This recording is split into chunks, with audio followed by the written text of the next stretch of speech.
Hello friends, welcome back to my channel. अगर आपने इस सीरीज़ के पिछले एपिसोड नहीं देखे हैं तो पहले देख लीजिए। अगर चैनल पे नए हैं तो चैनल को सब्सक्राइब करना तो बिल्कुल भी मत भूलिएगा। Let's start.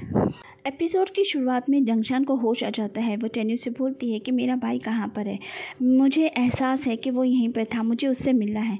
टेन्यू बोलता है कि नहीं, तुम उससे नहीं मिल सकती हो। वो बोलती है कि क्यों नहीं मिल सकती हूँ। तो वो बोलता है कि तुम्हारा भाई पेरिस जा चुका है।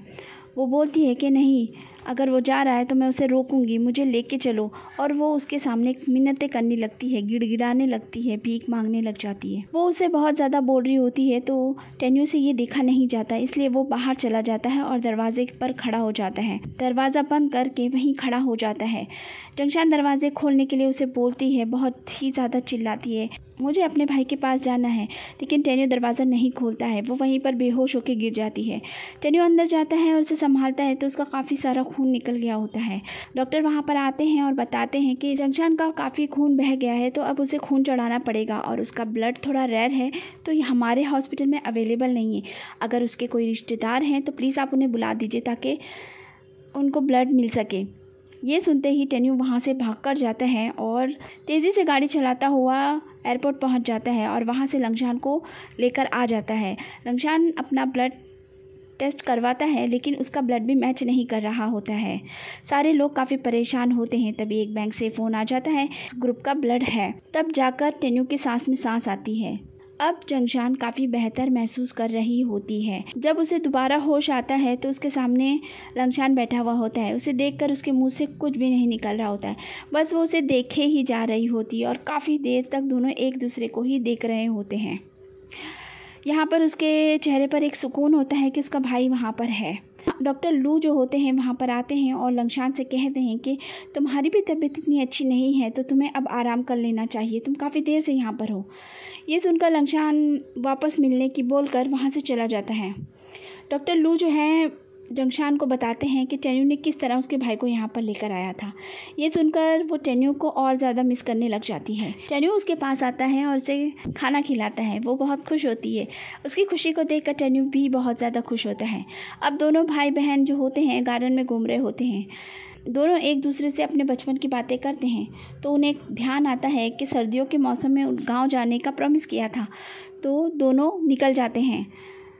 नियान को ये बात अच्छी नहीं लगती कि अचानक से लंगशान कहाँ गायब हो गया। वो भागी हुई हॉस्पिटल आती है और पता लगाने की कोशिश करती है लेकिन उसे कुछ भी पता चलता नहीं है। वो टेन्यू के पास जाती है, तभी टेन्यू को मैसेज आ जाता है। जंगशान बताती है कि वो अपने भाई के साथ में गांव आई है और 2 दिन बाद वो वापस आ जाएगी, इसलिए वो फिक्र ना करे। ये मैसेज पढ़कर टेन्यू को तो राहत हो जाती है लेकिन नियान बिल्कुल भी नहीं समझ रही होती है। वो कहती है कि वो ऐसा कैसे कर सकती है, उसे क्यों लेके चली गई वो, मुझे उस पर बिल्कुल भी भरोसा नहीं है। वो टेन्यू से कहती है कि आप जो भरोसा कर रहे हो ना, गलत कर रहे हो, एक दिन आपको अपने इसी फैसले पर पछताना पड़ेगा। ये बोलकर वो वहाँ से चली जाती है। अब दोनों भाई बहन गाँव जाते हैं और अपनी पुरानी यादों को ताज़ा करते हैं और बहुत ही खुश होते हैं। 2 दिन बाद वो वापस आ जाते हैं। टेन्यू उसे देखता है तो बहुत खुश होता है। वो बोलती है कि आज मैं बहुत ही ज़्यादा खुश हूँ, अब मुझे कोई भी फिक्र नहीं है और ये सब तुम्हारी वजह से हुआ है, और वैसे शुक्रिया अदा करती है। आने की खबर सुनकर नियान भी दौड़ी हुई चली आती है और वो जंगशान के पास जाती है और उसे बहुत ही ज़्यादा चिल्ला कर बोलती है। लेकिन जंगशान कहती है कि तुम ऐसी कोई भी गलतफहमी मत पालो, मैं तुम्हें हमेशा से भाभी समझती आई हूँ। मैं बिल्कुल चाहती हूँ कि मेरा भाई तुमसे ही शादी करे और तुम मेरी भाभी बनो, और मैं दिल से ये सब चाहती हूँ, तो तुम फिक्र मत करो। मैं अपने भाई को तुमसे छीनना नहीं चाहती। ये सुनकर उसको थोड़ी राहत तो होती है लेकिन फिर भी उसके मन में थोड़ा तो रहता ही है। इसलिए नियान बोलती है, ठीक है, अपने वादे पर कायम रहना। ये बोलकर वो वहाँ से चली जाती है। जंगशान जो है टेन्यू से कहती है कि मैं अब काफ़ी अच्छा महसूस कर रही हूँ, तो मुझे डिस्चार्ज ले लेना चाहिए, मैं घर जाना चाहती हूँ। वो बोलता है कि अभी 2-3 दिन और रुक जाओ ना, थोड़ी तबीयत और तुम्हारी बेहतर हो जाएगी। लेकिन वो मना कर देती। वो कहती नहीं, मुझे घर ही जाना है। वो अपने भाई से मिलती है और उसे काफ़ी अच्छी बातें करती है और बोलती है कि मुझे डिस्चार्ज मिल रहा है तो अब मैं तुमसे मिलने आती रहा करूँगी। ये बोलकर वो वहाँ से चली जाती है। टेन्यू उसे घर लेकर आ जाता है और उसे कोई भी काम करने नहीं देता है, उसे आराम करने के लिए बोलता है। टेन्यू जो है जंगशान को मना लेता है दादाजी से मिलने के लिए और दादाजी के पास जाकर जंगशान से मिलने के लिए बात करता है, लेकिन वो मना करते हैं। वो कहते हैं मैं नहीं मिलूँगा उस लड़की से। वो बहुत ज़्यादा उनको मनाता है तो आखिरकार उन्हें मानना ही पड़ता है। अगले दिन जंगशान को मिलने आना होता है दादाजी से, लेकिन वो बहुत टाइम लग रहा होता है। वो बोलते हैं कि इस लड़की को बिल्कुल भी टाइम की कदर नहीं है, कितना वक्त हो गया है, अभी तक क्यों नहीं आई। टेन्यू बोलता है कि ट्रैफिक जाम में फंस गई है, अभी आती होगी। वो उसे फ़ोन करता है तो वो बोलती है हाँ मैं ट्रैफिक जाम में फंस गई हूँ, बस अभी पहुँचने वाली ही हूँ। टेन्यू आकर दादाजी को बता देता है कि बस अभी जल्दी ही वो आती होगी। लेकिन जंगशान को फ़ोन आ जाता है और वो वहाँ नहीं जाती बल्कि हॉस्पिटल चली जाती है। उसके भाई को फिर से झटका लगा हुआ होता है। डॉक्टर के पास वो जाकर पूछती है तो वो बोलते हैं कि अभी वो फिर से ठीक है, लेकिन कभी भी कुछ भी हो सकता है। जंगशान जो है लंगशान के पास जाती है और उसे बहुत डांटती है और कहती है कि तुमने मुझे क्यों नहीं बताया कि तुम्हारी तबीयत इतनी ज़्यादा ख़राब है। तो वो बोलता है कि मैं तुम्हें परेशान नहीं करना चाहता था और वैसे भी इसीलिए मैं तुमसे मिलना नहीं चाहता था। वो सारी बातें उसको बता देता है। ये सुनने के बाद वो उसे बोलती है कि आइंदा ऐसा मत करना। वो जब बाहर निकलती है तो टेन्यू भी वहाँ पर आ जाता है और नियान भी वहाँ पर आ जाती है। नियान उसे बहुत चिल्ला रही होती है कि तुम यहाँ पर क्या कर रही हो, और टेन्यू से बोलती है कि क्या तुम इसका ख्याल नहीं रख सकते हो जो घड़ी घड़ी ये यहाँ पर आ जाती है, और ताना मार कर वो वहाँ से चली जाती है।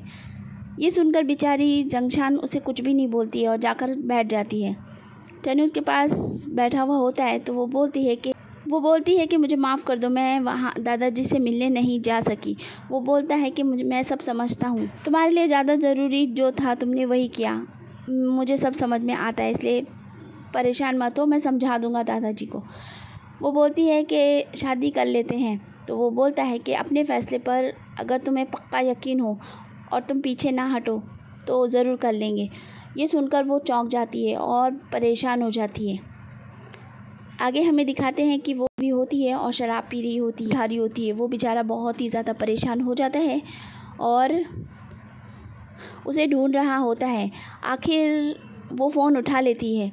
वो उसे बोलता है कि तुम कहाँ पर हो। तो वो बोलती है कि मैं बार में हूँ। टेन्यू कहता है कि यहीं पे रुकना, मैं अभी आ रहा हूँ। वो जब वहाँ पर पहुँचता है तो जंगशान उसे कस के पकड़ लेती है। वो उसे घर ले आता है। घर लाने के बाद जंगशान बोलती है कि मुझे माफ़, मैंने कभी तुम्हारी फीलिंग की कोई कदर नहीं करी, हमेशा बस अपने भाई में ही उलझी रही। जंगशान बोलती है कि तुमने हमेशा मेरा साथ दिया, हमेशा मेरे साथ खड़े रहे और मैं तुमसे हमेशा छुपाती रही, लेकिन अब मैं और नहीं छुपाना चाहती। मैं तुम्हें कभी नहीं खोना चाहती और तुम्हें हमेशा अपने पास रखना चाहती हूँ। वो भी इशारे में उसे कहता है हाँ, और वो उसके करीब आती है और उसे किस करने लग जाती है। वो उसे कंटिन्यू किस करे जा रही होती है तो वो भी उसे किस करने लगता है और इस तरह ये लोग एक खूबसूरत रात बिताते हैं एक साथ। अगली सुबह जब आँख खुलती है तो टेन्यू बोलता है कि चलो शादी कर लेते हैं और वो भी हंसने लग जाती है। फ्रेंड्स, आज का वीडियो मैं यहीं पे ख़त्म करूँगी। अगला वीडियो भी मैं जल्दी लाऊँगी। पसंद आया है तो मेरे चैनल को सब्सक्राइब ज़रूर कीजिए, एक लाइक का बटन भी दबा दीजिए। मिलती हूँ नेक्स्ट वीडियो में। Bye bye.